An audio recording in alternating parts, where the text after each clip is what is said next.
Good evening, and thanks for joining us. I'm Jim Ninsel, senior writer for the Tucson Weekly and host of AZ Illustrated Politics, a weekly analysis and commentary on local, state, and national affairs.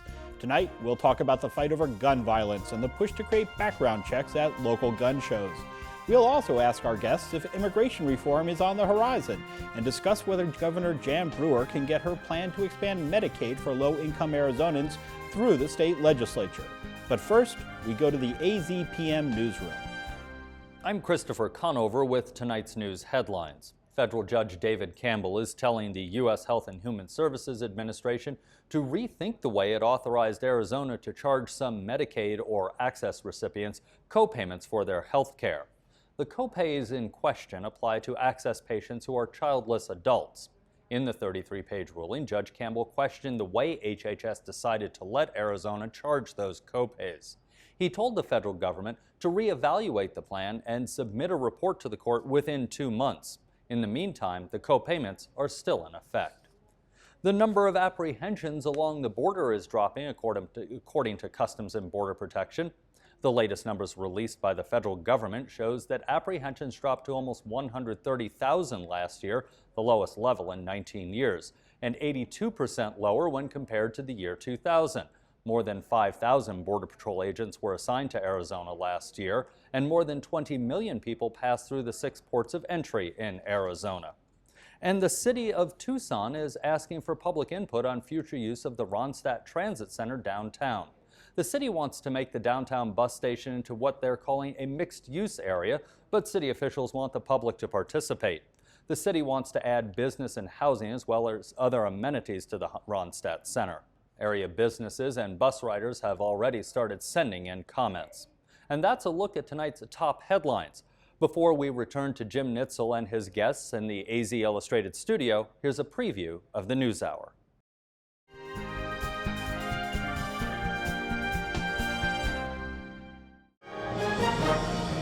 What could be the biggest blizzard in decades blanketed the Northeast today with up to 3 feet of snow expected in some areas. Good evening, I'm Judy Woodruff. And I'm Jeffrey Brown. On the NewsHour tonight, we get the latest on the monster storm from Bernie Rayno of AccuWeather. Then, should the U.S. arm the rebels in Syria? Ray Suarez examines a growing rift between the White House and key members of the president's cabinet. Spencer Michaels has the story of new discoveries about Mars coming from the rover vehicle known as Curiosity, the product of NASA's Jet Propulsion Lab.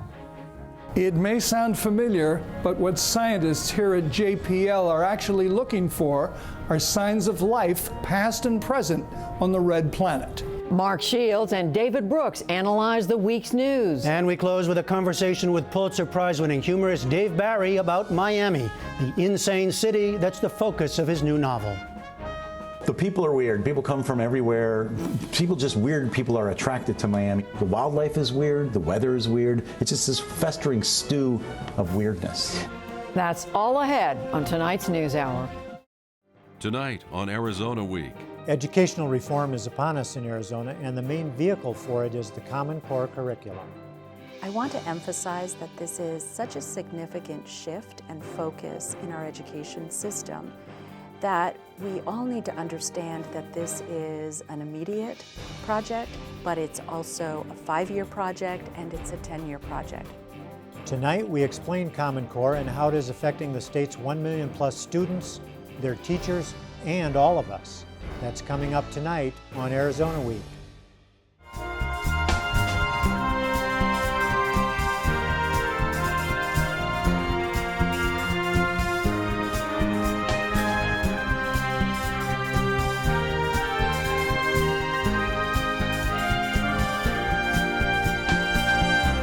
After the shooting rampage at Sandy Hook Elementary School in Newtown, Connecticut, the nation has been engaged in a new conversation about gun violence. President Barack Obama has called for a universal check on gun sales and limits on semi-automatic weapons and extended magazines, among other proposals. Here in Tucson this week, the Tucson City Council voted to require background checks on all gun sales at gun shows on city property. Joining me to talk about the politics of firearms are my guests tonight. Former Pima County Democratic Party Chairman Jeff Rogers, Democratic strategist Rodd McLeod, former state lawmaker Frank Antenori, and former state lawmaker Paula Aboud. Thanks to all of you guys for being here.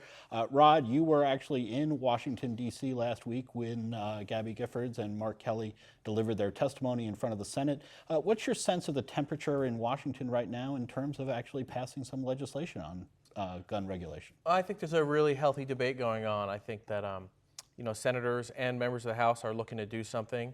I think we're having a real debate about many of these issues you brought up: background checks, extended magazine clips. I mean, if you look at the polling, you've got really high numbers, majority of NRA members. I mean, the NRA is a membership organization, and their members want to see universal background checks. They support it.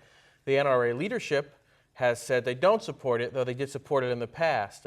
Wayne LaPierre, their sort of multimillionaire lobbyist guy, in 1999 said he thought the background checks, universal with no loopholes, was totally reasonable. So they've changed their position on that, and I think people were really very profoundly affected. But we've seen these mass shootings before, but the notion of these little 6-year-olds being killed by someone with this who just shouldn't have that kind of weapon, I think it really has shocked people, and people are willing to have, I think, a very reasonable discussion about how do we keep guns out of the very powerful guns out of the hands of people who shouldn't be trusted with them. And obviously, background checks is pretty reasonable stuff.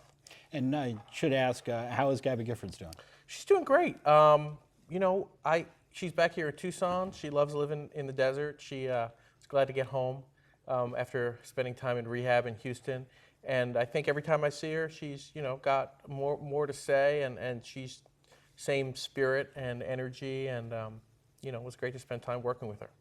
And Frank, your thoughts on whether we're going to see something like background checks pass through Congress? Well, the language is the issue. So when you poll NRA members about universal background checks, most of them don't know what that definition of universal means. I had a discussion with someone with regard to this 40% number of people that transfer firearms without a background check. Well, 75% of those are inter-family, like me handing down my firearms to my sons, or my grandfather handing his guns to me. I don't think there's a need for a background check for that. I probably know more about the behavior and capability of my 2 sons than some guy in Washington, D.C. sitting behind a computer terminal. If you take the remaining number, which is about 25%, I support background checks for folks. I mean, I don't think anybody's against doing, and that's where you get the response from NRA members. But if you use the word universal and you say every background check has to have, or every firearms transfer has to have a background check, it would cost me thousands of dollars to transfer my firearms to my sons, because most background checks have to be done through a federal firearms license holder. And the firearms dealers that I spoke to charge between $40 to $100 to perform that service. So it would get very expensive to do that. And if you told NRA members that if they were to give their son their gun, they had to pay $40 to $100, I think you would see those numbers change. But increasing the access to medical records of people that have been treated for mental illness, I'm all for that, but there's a lot on the other side that aren't for that. I've already seen the mental health folks saying, we don't want to change the HIPAA laws, we want to maintain the privacy, but you got to have a give and take. So I think if both sides get together and one side's willing to go with the mandatory background checks and exempting family transfers of firearms and whatnot, but increasing the access to data with regard to people that are being treated for mental illness, I think they can get something passed. Jeff, that's something came up, and I did a story about background checks in the Tucson Weekly last week, and talking with Congressman Ron Barber, who of course has been affected by a mass shooting. He said you have to figure out where you are going to draw the line with a universal background check, and whether you're going to have family members or even a rancher in Cochise County selling a gun to a neighbor. Does he undergo a background check, that sort of thing? And your thoughts on it? I think correctly, you do have to draw the line, but I don't think Frank's numbers are quite accurate. That 40%, that is 75% of that 40% is intra-family transfers. The fact is that recently Rick Unklesby, a former deputy county attorney, wrote a wonderful piece in the Arizona Daily Star, which I recommend reading. It's still available, and it has to do with the 1999 Pizza Hut killings. And a 19-year-old Thai national purchased a gun at a gun show here in Tucson, and that was the weapon used to kill 3 people in those Pizza Hut killings. So, we've got, and he could not have bought that at a federally licensed firearms dealer because you have to be 21. And if he'd had any kind of background check done at all, they would have figured out he was a Thai national and he was ineligible to purchase a weapon. So I think, yeah, we do have to draw a line. I'm not sure where that line is. I don't think that once they're going to, if we call it universal, I think the cost will go down. And if it's $25 to pass along a weapon to your son or something, I don't think that's, you know, an untenable amount of money. So we're still talking several $100s for me. That's still the point. So Well, you if got a have lot of people. that's the price you pay for having so many For weapons. freedom. For price, me, it cost me $50 because I only have 2. Well, I spent 20 years slugging up and down the mountains in Afghanistan to pay for my price for freedom, Jeff. I don't appreciate you saying I got to pay money to defend my. But 92% of Americans agree with me, and that No, was the most recent Gallup polling but they don't, out of yesterday. It depends on the way the question is asked, as I said. Well, as it always does. To and I've seen some polling as low as only 85%, depending on how the question was asked, and I've seen some other polling going as high as 97%. So, you know, any way you cook these books, you're going to see that the vast majority of Americans agree with the background If that checks. were the Now, case, the numbers fall for the other proposals. If that were the case, why is the Democratic Party having so much trouble finding the votes in the Senate to get any kind of gun control measure passed? I don't think we're going to have trouble with that one. I think that's the low-hanging fruit that we're going to be able to solve. Let me slow this down here. And I think there is a problem, that 40% figure that we're talking about there. I'm not sure that's even accurate because we don't have the ability to really do a lot of research on Let me just say, the guy who was the shooter at Sandy Hook got the gun from his mom. So, you know, after he killed her. Well, but that's what we're dealing with. Like, people have guns in their house, and you know, they might have I mean, you talk about serving in the military. I mean, I don't think anyone has a sense of how much training you got to handle the weapons you know how to handle. And so that we have a reasonable discussion about what kind of training do people, I mean, do we want anybody off the street just to be able to get any kind of gun? Do we want our police officers to have to worry that someone's got a semi-automatic weapon? I mean, I think these are very reasonable issues to talk through and discuss as we try to make our way to a conclusion. And you can see, you know, when I do forums around the city and around the state, this kind of energy that you're seeing here around this topic around guns is evident everywhere. People are talking about it. So when we talk about the Arizona legislature, which is what I'm the most familiar with, you know, our legislature is not creating an opportunity where we can have public dialogue about these issues. You know, Senator Linda Lopez brought legislation forward to limit the magazine clips. That bill effectively dead. Senator Rich Crandall, a Republican, brought forward legislation to allow schools of small size to train a teacher or an administrator to carry a gun. That bill effectively dead. But the community wants to talk about it. And they want to talk about mental health as well. And we're not dealing with that at the legislative level. I don't know, I've jumped back down to the state level. And it's actually where I wanted to go next, because I was curious about the likelihood of any of these bills passing up at the legislature. And Frank, you're familiar, of course, with the legislature as well. And there was another bill up there that fizzled this week that would have prevented would have allowed would have prevented any kind of enforcement of new federal gun legislation. Well, that didn't actually fail. Actually, she brought it back. She's bringing it back. It's coming back. So is that likely to go somewhere? I don't think so. I mean, a governor probably doesn't like it, and there'll be efforts to stop that bill somewhere. And it's a waste. I'm surprised I'm saying this. It's a waste of time and effort. Where we defeat that is we defeat it in Washington, and it's already pretty much defeated.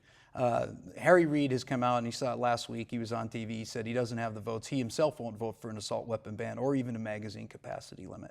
So those two issues are pretty much done. They're moot. The Democrats will not get those gun control measures passed. Really, all that's left is the issue with regard to background checks. So you'll see a focus on that and issues regarding mental health, and that's all that's left.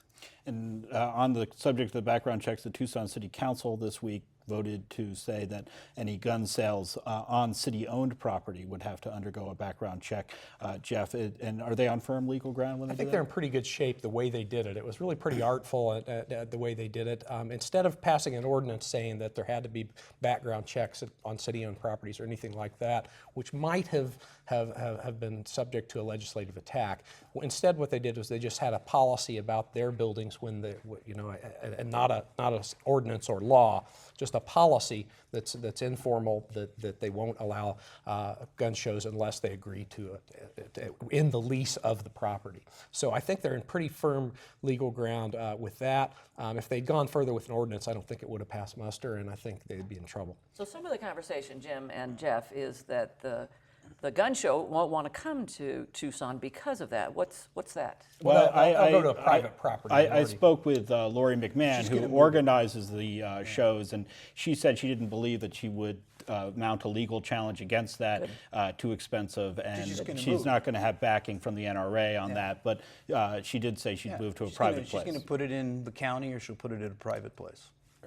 Let's move away from the firearms and talk a little bit about the immigration issue, because that's the other big issue going on in Washington right now. And the sticking point in these immigration conversations often seems to be, what are we going to do with the 11 million estimated people who are now in this country who are undocumented here? And Frank, what do you think? Is there support among Republicans to get a comprehensive immigration plan? There's support.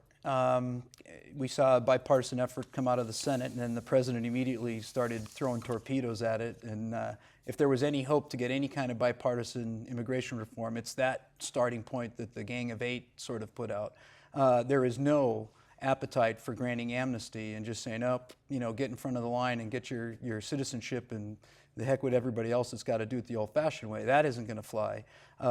Giving amnesty or any kind of citizenship or granting permanent residency status without securing the border first is not going to fly. So I think what the Gang of Eight worked out, where we get operational control of the border, we reform the immigration system with regard to issuing visas and whatnot, then we'll have that discussion about permanent residency status or some sort of pathway to citizenship is probably the way to go. But I guess the president wants to go the other way and just give people citizenship and then worry about the border security and the fixing the immigration system, which is DOA. And that's a story I actually have in the paper this week about the tension between those two plans, and largely about the issue of securing the border. And Rod, your thoughts on? Well, I don't think that's an accurate portrayal of the president's position or his policies. I mean, Barack Obama is the president who spent more money on border security than any president. I mean, the super ultra commie left-wing liberal on this issue is Saint Ronald Reagan. And Barack Obama has done more to secure the border than any president we've ever had. More enforcement, more spending. The federal government spends more money today on border security than any other type of law enforcement. More than the FBI, the DEA, Secret Service, ATF combined. So there's that. But spending money, as we find out in government, is not an effective measurement for How about deportations? How about 1.6 million human beings deported from this country under Barack Obama, blowing your boy Bush out of the water? So when it comes down to getting things done... Better be careful. Somebody might say that's, pushing an envelope there, Rod. Well, I push lots of envelopes. I think that if we're going to talk about this idea of operational control, the devil's going to be in the details, and how do you define that? But we have a definition. UMA has defined the standard, and it's been validated by Janet Napolitano and the county sheriffs. So there is a standard. But applying the standards that work in an urban area where you can build a wall is different than applying it in a rugged rural environment. Well, the UMA sector is 90% rural and desert environment, so they have that out there. It's a lot different than the Tucson sector. It's a lot. Well, it's a lot smaller. The terrain is different, but I would agree. The area is very short. You're talking about a very small area. It's easy to get operational control there. We need to go from Yuma all the way to Tucson. Cover that border, man. I'm with you. And that's the same thing in Texas. That's true. Yeah. But we have the resources. We just don't have the political will to do that. Well, the other part of the political will, though, is that this is not. I think it's a mistake to say, well, we have to have the security before we can do anything else. One of the things that's going to turn off the drive for people to come and enter the country illegally is the everything else. If they're not going to get hired, they're not going to come. So we need the enforcement in the workplace. And I'm with you on that too. That's why we should have every employer in the country employ the same system that we've employed here in Arizona with verifying people before they hire them to make sure they're here legally. Do you think that we don't have any undocumented people working here illegally? We do. Sheriff Bev, you made some hires on his campaign I'm aware of. So, the bottom line is we can't only I think he dated one too, I'm not sure. We can't only focus on these immigrants. We as a country have hired these folks. We've made it possible. We are a partner in this failure to follow the law. And I think that if we look at all the parts of this problem, we can get a bill through. Well, here's where the big problem is going to be, and you alluded to it somewhat in your article, Jim. It's the House version that the Republicans are coming up with has no path to citizenship. It basically creates an underclass of people, kind of like apartheid, who don't have any ability to become citizens, even though they will have the ability to stay here legally and perhaps work legally. And that's unacceptable. It's unacceptable to Democrats, it's unacceptable to the president, and that's just not going to fly. So that is going to have to be overcome in the House. And the big deal there will be, are they willing to waive the so-called Hastert rule that a majority of the Republicans must agree with a piece of legislation for it to reach the floor for a vote? And Paula, how about here in the state of Arizona? Are we going to see more immigration legislation up at the Capitol this session? You know, the heart has been taken out of the immigration conversation in Arizona, and I think that happened because of the elections this last year. We've lost a lot of the legislators that were pushing the more radical and extreme legislation. Russell Pierce lost his election, he lost his recall, he lost his election. We really only have Senator Steve Smith. Well, he's representative now, and he's trying to run the old bills that didn't pass a couple of years ago. There's no traction for it. There's no conversation. Senator Melvin no longer wants to touch the immigration legislation. For the most part, even Senator Biggs, the president of the Senate, says there's just no heart for it here. So we're trying to focus on other things at the legislature, but we want to make sure that we at least address the concerns and the needs of our community, but not through radical and extreme legislation on immigration. Frank, your sense is that's the same up at the I would legislature? agree with that. I don't think well, there was a lot that was done on illegal immigration over the last couple of years too. I mean, so how far do you keep going? I mean, it's trying to dream up more well, immigration bills. If you leave it to Steve Smith, you can go to the nth degree. Well, I'm sure you can. I mean, but the reality is the point was made. I think SB 1070 was a cry for help, and it got it. It got a lot of attention, and people realized that Arizona is dealing with a significant problem here, and we are getting the attention that we need, and the issue with regard to illegal immigration is getting the national attention that it needs, and this is part of the discussion. But with regard to what Jeff said, that plan still has a route to citizenship. They just have to go through the standard embassy and the lottery and the visa process to gain that path. It's not going to fly.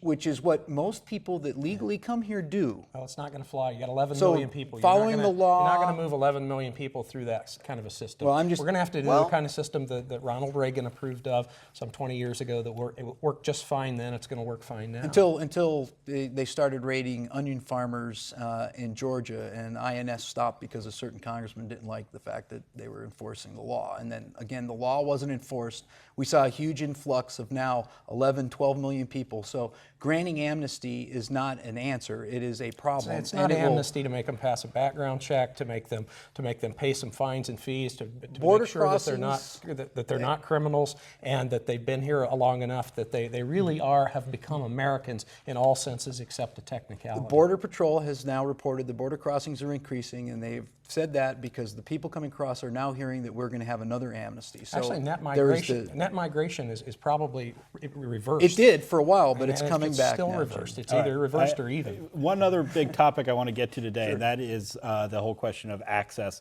The governor, I think, surprised some people this last session in her State of the Speech, or the State of the State speech, where she said that she wanted to expand the Medicaid program under the Affordable Care Act, aka Obamacare, in order to insure people up to 133% of the federal poverty level. Frank, is there appetite among the Republicans up there to get that through? Some have an appetite, and others have no appetite. So it's going to be an interesting battle. I've been staying in touch with many of my colleagues up there, including some of them in leadership, and they're not too keen on the way she delivered it. They would have liked to have been involved more in the process of how this is going to happen. They're not familiar, and no one has provided them with the nuts and bolts of how they're going to do this. Many believe, and there are groups out there that are waiting to file lawsuits to say that transferring the authority to access to regulate and assess fees on hospitals is basically a tax, and there's a Prop 108 issue. So I think it's an uphill slog, and it's going to be a tough one, but it's going to be, I think, quite brutal, actually. And I want to get back to that two-thirds question, but Paula, your sense of where this is going in the legislature? Well, the governor strategically didn't telegraph that she was going to talk about this, but she used her better senses to recognize that this was going to be an asset. This is going to bring federal dollars into our state, help our hospitals. which have been flagging because the legislature has cut so many, well, they just decimated the economy here in this state for the most part. I think we can have a long discussion about that. We'll disagree with that, But because our economy's but kinda what the booming right governor now. is doing is going around and selling this in the same way that she sold the 1-cent sales tax to the public. And the business community has come on board, the hospitals have come on board, and as I understand it, there's a fair enough handful of Republicans that support it and are going to work with the Democrats to pass this. Rod, your thoughts on whether this is a good policy for the state? Well, this was part of the whole idea of the Affordable Care Act, was to offer states such a good deal.